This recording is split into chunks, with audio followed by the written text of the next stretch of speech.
Salmo 78, versículo 9 ao 11, diz assim: Os filhos de Efraim, armados e trazendo arcos, viraram as costas no dia da peleja.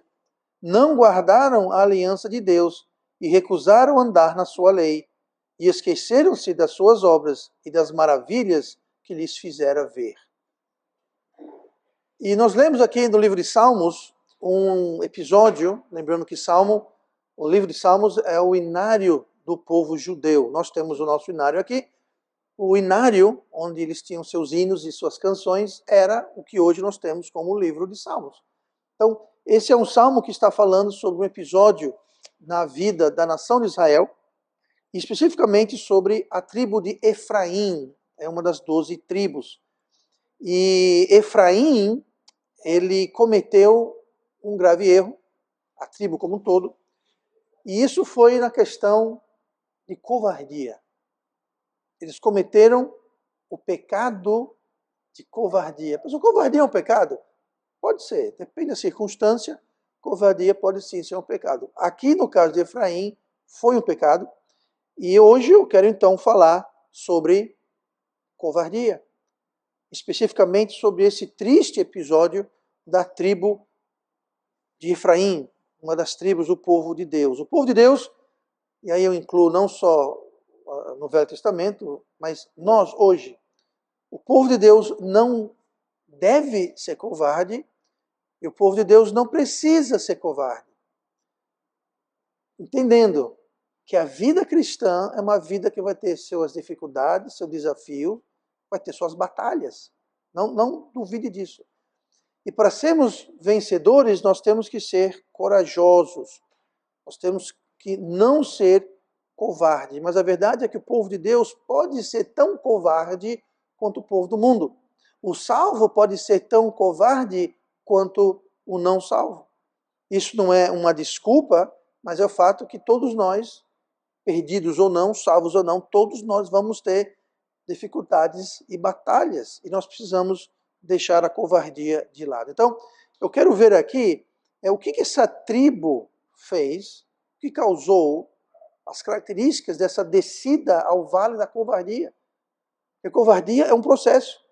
Você não acorda um dia covarde, é um processo que vai aumentando. E se nós não tratarmos e dermos a direção correta, nós vamos ser covardes em mais e mais coisas e mais situações de nossas vidas. Então vamos ver aqui o que podemos aprender sobre covardia, o que causa a covardia, o que resulta na covardia e algumas características. Então, primeira coisa, vamos ver aqui no versículo 9 que acabamos de ler. Os filhos de Efraim, armados e trazendo arcos, viraram as costas no dia da peleja. Primeira coisa, o povo de Efraim, a tribo de Efraim, não tinha motivos para serem covardes.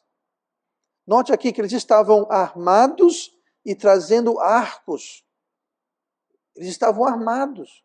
É muito diferente você sucumbir à covardia ou à falta de coragem, a coragem lhe faltar, se você está enfrentando o inimigo e você está desarmado. Você está sem recursos, sem proteção, você não tem o que fazer e muitas vezes, convenhamos, às vezes a coisa mais correta e sábia para fazer, em certas circunstâncias, é fugir. Mas isso não é covardia. Isso é sabedoria. Jesus falou, não vá, se você está na batalha com o seu inimigo, veja primeiro o que você tem, o que ele tem, e se for o caso, se você vê que não pode vencê-lo, você não vai à luta, você busca termos, você negocia uma paz. É covardia, tem que ir enfrentar e se morrer, morreu. Não, isso é tolice. Jesus falou, você está indo encarar um inimigo, veja primeiro se tem como ganhar. Se não tiver, procure conversar para não ser destruído. Eu estou parafraseando, mas é mais ou menos isso. Então, nem sempre covardia é você fugir, você evitar a luta.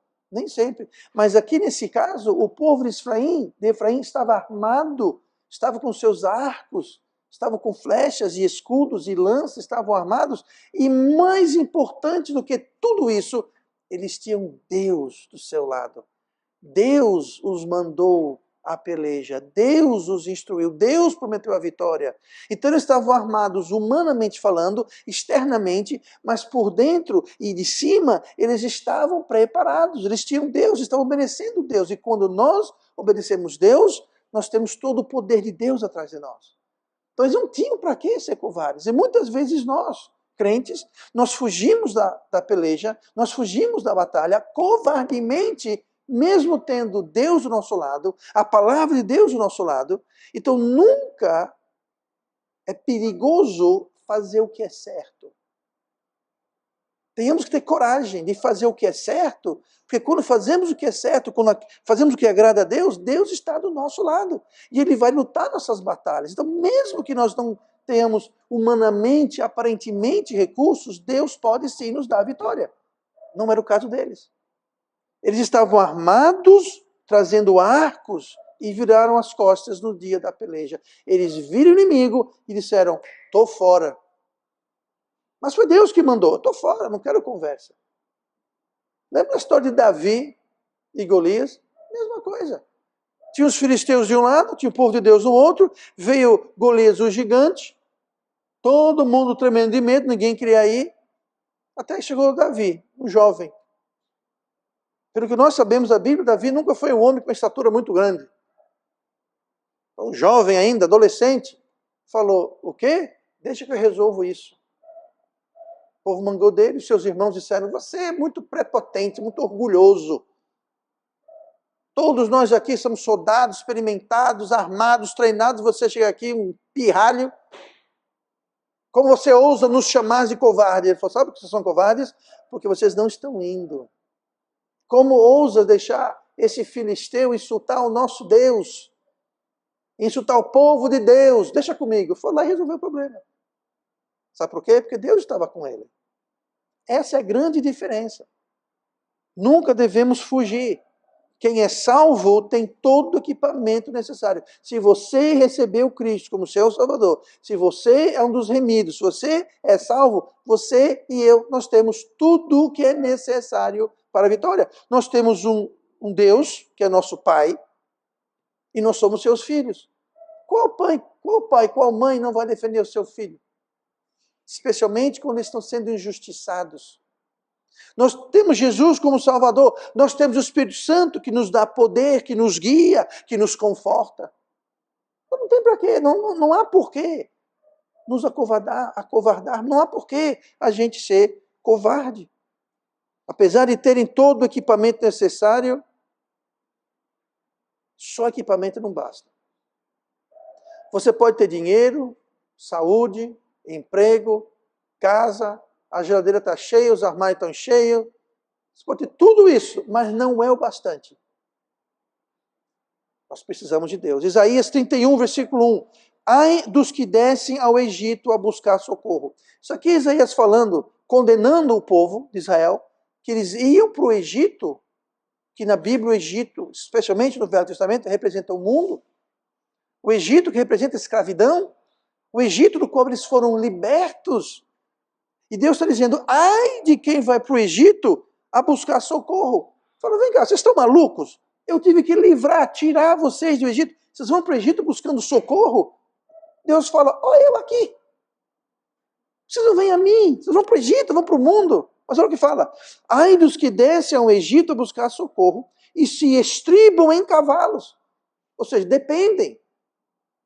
Como assim em cavalos, pastor? O Egito tinha um monte de cavalo, aquele exército enorme. Vai se estribar, vai confiar no que você pode ver no exército dos egípcios.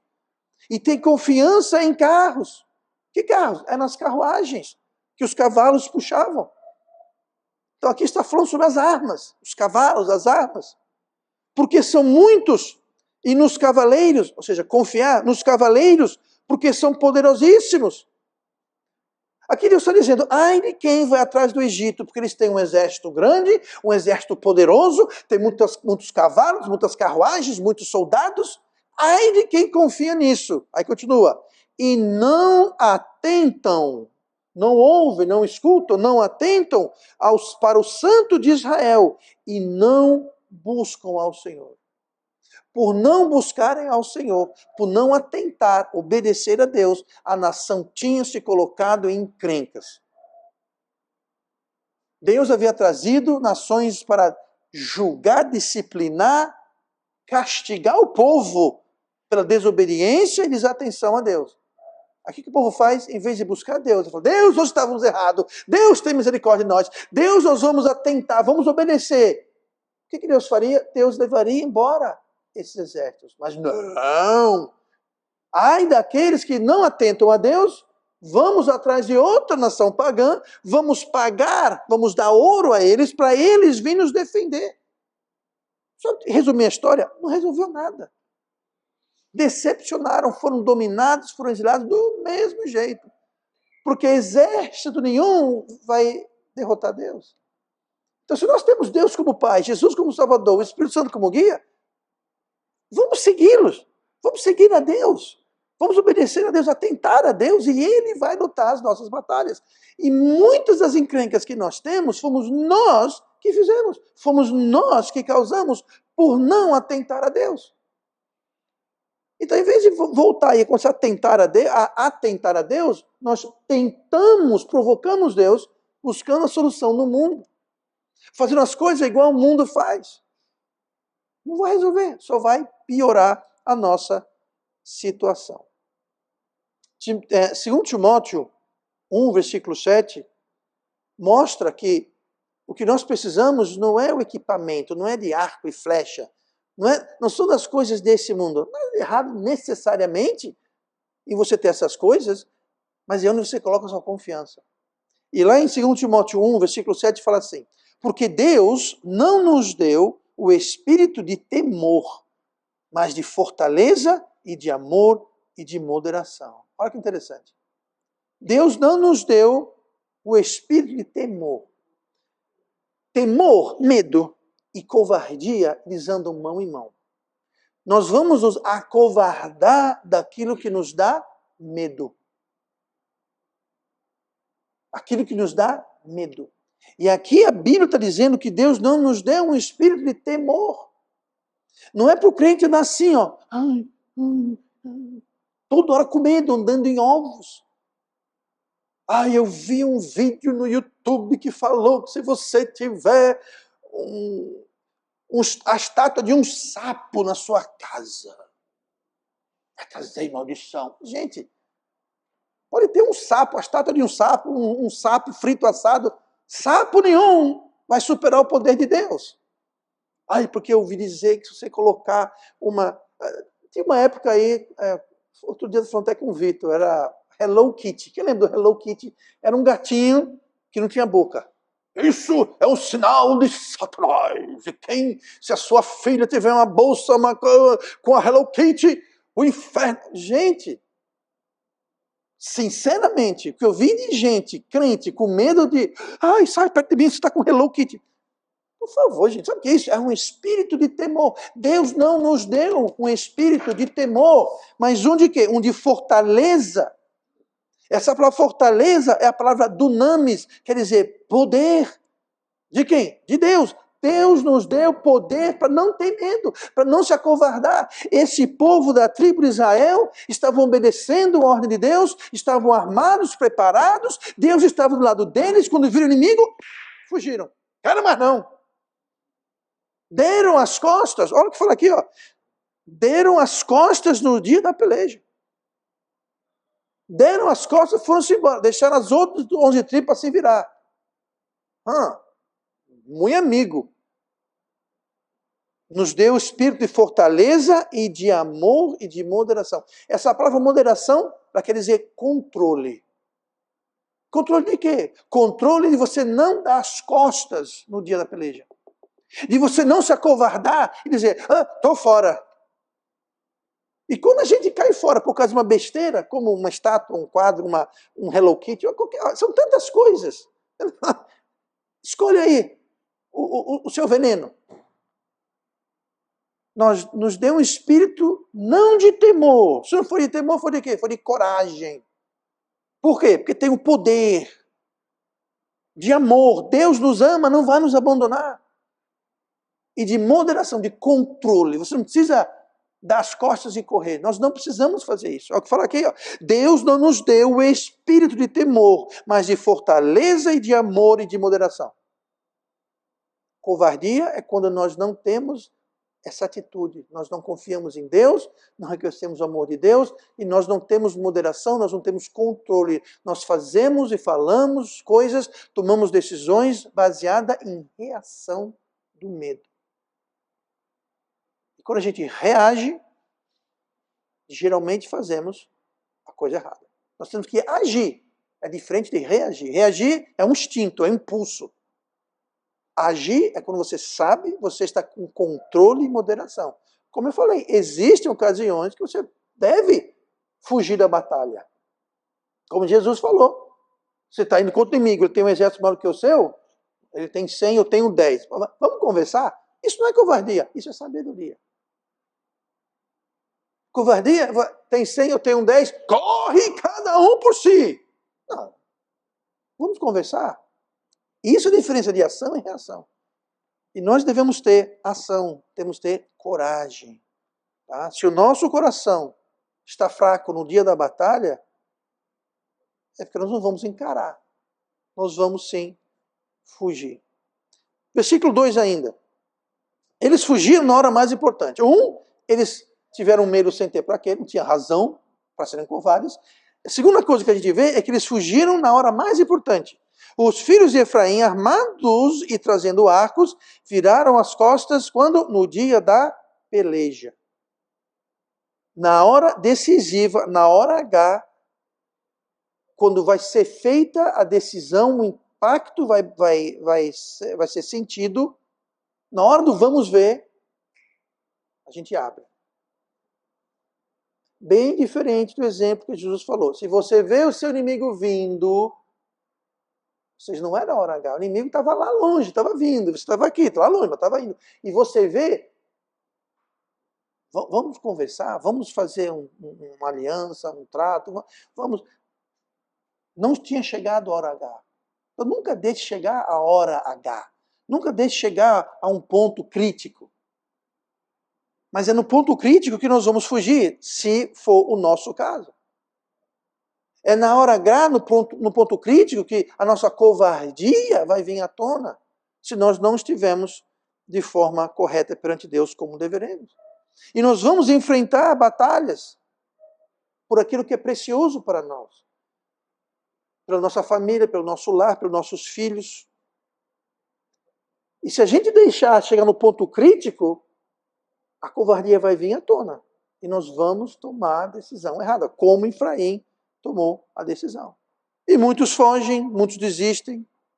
Maridos, mulheres, filhos, abandonam a família porque a coisa ficou muito complicada. Por quê? Covardia. Porque não estavam se apoderando do espírito, do poder, do amor, da moderação. Eu entendo alguém do mundo sendo assim. Eu entendo alguém no mundo sendo covarde, que eles não têm o Espírito Santo, não têm Deus, eles não têm Jesus. Eles têm motivo para se apavorar e ser covarde e fugir frente à batalha. E muitos fazem justamente isso. Mas quando se trata do povo de Deus, isso é inaceitável. Não deve acontecer. É desonroso a Deus, é desonroso para nós. Qual o nosso testemunho? Se a gente corre no dia da batalha, das costas, o que nós estamos dizendo para o mundo? O Deus dele não deve ser lá grande coisa, não. E se for, ele não confia muito nesse Deus dele, não, porque ele fugiu, deu as costas e... Você acha que não foi isso que o povo, o exército viu? O inimigo falou, olha lá, uma tribo já abriu. Você acha que isso não animou os inimigos? Não deu coragem aos inimigos? Vendo o povo de Deus se acovardar? Claro que dá. Você acha que as outras tribos, olhando, falando, caramba, a tribo de Efraim está indo embora, só somos 11 tribos agora. Aquilo não desencorajou o povo de Deus? E encorajou os inimigos de Deus? Por quê? Porque nós somos covardes. Isso não deve acontecer. Não deve. Deuteronômio 10, versículo 12, fala assim, agora, pois, ó Israel, que é o que o Senhor teu Deus pede de ti? senão que temas o Senhor teu Deus, e andes em todos os seus caminhos, e o ames, e sirvas ao Senhor teu Deus, com todo o teu coração, e com toda a tua alma, que guarde os mandamentos do Senhor, e os seus estatutos que hoje te ordeno, para o teu bem. Veja só, para o teu bem. Deus nos dá mandamentos, estatutos, Deus nos dá doutrinas, Deus nos mostra um caminho, para quê? Para o nosso bem. E quando nós andamos os seus estatutos e andamos os seus caminhos, nós vamos ter aquele espírito de coragem, aquele espírito de amor, aquele espírito de moderação, e nós não vamos ser covardes, que vai ser para o nosso bem. Então Deus quer o nosso bem.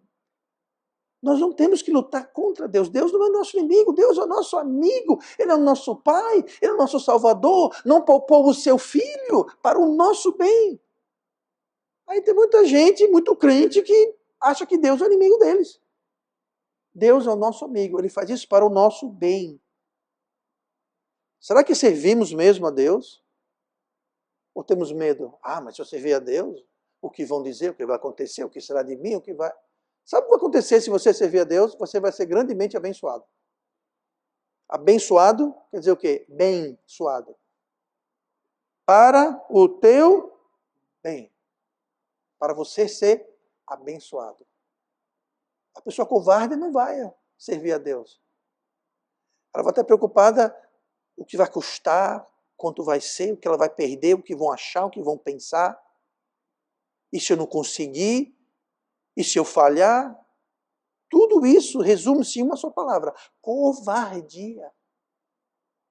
Covardia. Versículo 10. Um dos motivos da covardia é que eles se recusaram a obedecer a Deus. Versículo 10 fala: não guardaram a aliança de Deus e recusaram andar na sua lei. Já pensou? Recusaram. Eu não vou fazer o que Deus quer. Não vou fazer, me recuso. Isso é um sinal de quê? Covardia. Covardia. Eles tinham a mesma atitude que muitos crentes têm hoje. Que é o quê? Bom, o meu pecado e a minha vida é da minha conta. Tá certo. Seu pecado é da sua conta, sua vida é da sua conta. Ok. Só que a Bíblia fala que nós pertencemos a Ele. Glorificai, pois, a Deus no vosso espírito e no vosso corpo, os quais pertencem a Deus. Tá? O apóstolo Paulo falou isso. Eu não sei dizer agora exatamente qual foi o capítulo e versículo, mas eu posso mostrar. Nós pertencemos a Deus. Ele nos comprou. Então, o meu pecado, a minha vida, não é da minha conta, é da conta de Deus. Nós temos que ter a coragem de enfrentar isso.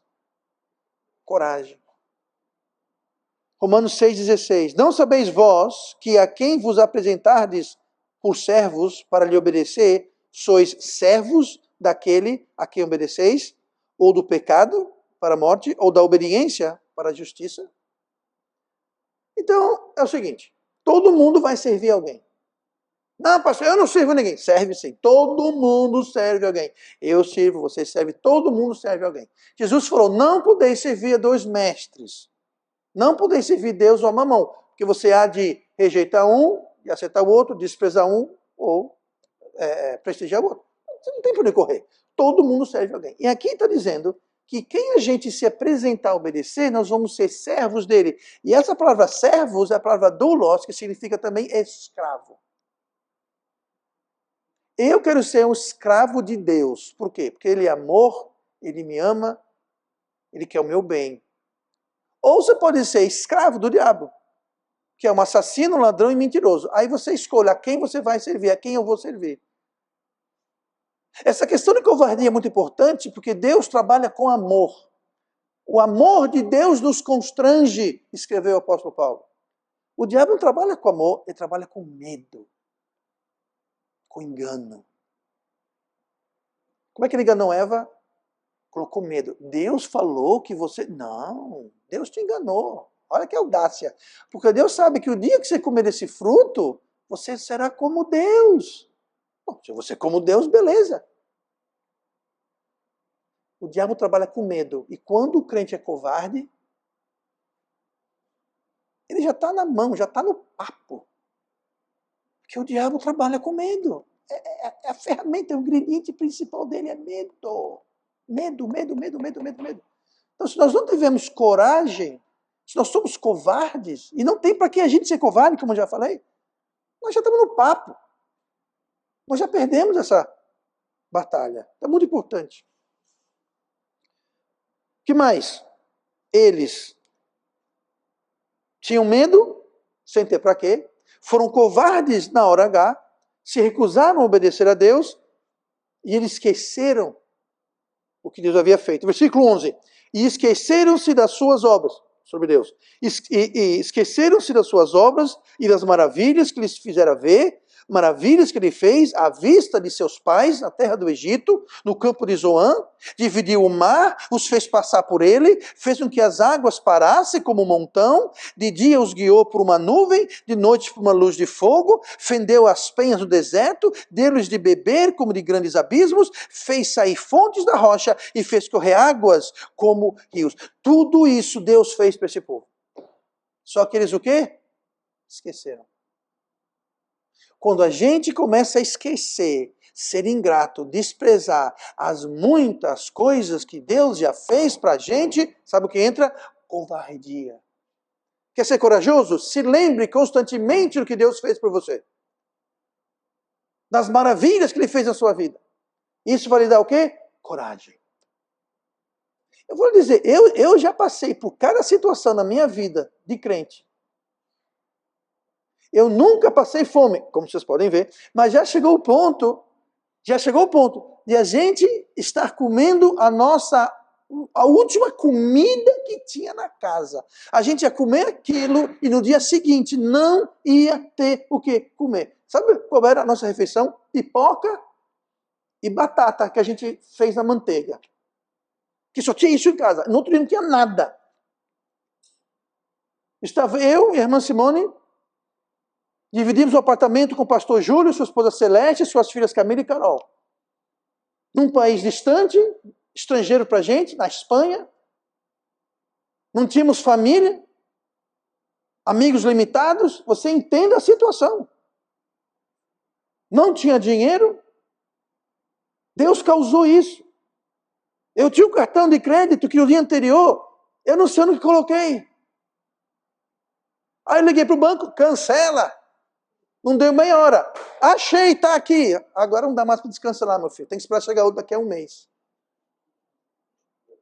Pastor Júlio recebeu o sustento dele. Foi depositar no banco. Foi tirar do bolso, o cheque rasgou. Vou ter que mandar outro cheque do Brasil. Vai demorar um mês. Olha a situação.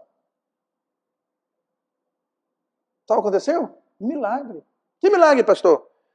Estava lá sentado, comendo nossa última ceia, literalmente sem saber o que fazer. Alguém na porta. A gente correu tudo, escondeu, estava com vergonha de alguém chegar e ver a gente comendo pipoca com batata assada na manteiga. Vergonhoso. A gente escondeu tudo lá. Hoje a gente ri sobre isso, a gente conversa, a gente lembra de rir. Abre a porta. Era o irmão Roberto Sena. Ele era missionário, brasileiro missionário, em Palos da Fronteira. Era uma cidade vizinha a Huelva, onde nós morávamos. Era umas 1h30, 2 horas, talvez menos, depende do tráfego, mas enfim. Ele falou, era um lugarejo menor. Huelva era uma cidade grande e o Palos era um lugar menorzinho. Eu estava com minha esposa aqui e a gente estava fazendo compras aqui no Continente, que era tipo um hiper que tinha lá, chamada Continente, fazendo compras e, não sei, Deus colocou no nosso coração fazer umas compras para você. Eu fiquei meio sem jeito, porque eu não sei se estão precisando ou não, vocês vão ficar ofendidos. Vamos não, irmão, vamos ficar ofendidos, né? Porque a gente não sabia, mas Deus colocou esse desejo no nosso coração. Então nós fizemos aqui, entraram com 4 sacos de papel, naquela época era papel ainda, não sei se ainda já não é mais, e trouxe um monte de suprimentos. O cardápio daquela noite mudou. Sabe o que é isso? Isso é o poder de Deus.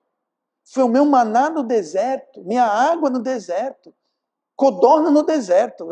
Não tinha por onde ir, não tinha o que fazer, não tinha por quem recorrer, não tinha comida. As filhas dele tinham 7, 8 anos na época. O que fazer? Tudo isso para dizer isso. Quando eu olho para trás, eu me lembro disso que Deus fez e tantas outras coisas. Sabe o que isso me dá? Coragem. Coragem para o presente e coragem para o futuro. Eu podia ficar a manhã inteira aqui dando exemplos parecidos com esses, e maiores até. O que Deus já não fez por mim e o que Deus já não fez por você. Eu tenho certeza que você pode citar exemplos também do que Deus fez para você. Mas note, eu já sei, não tem dinheiro, cartão de crédito. Deus falou, ok, eu vou tirar o seu cartão de crédito. E tirou. Eu perdi o cartão, cancelei, achei de novo. Tá aí demais, tá cancelado.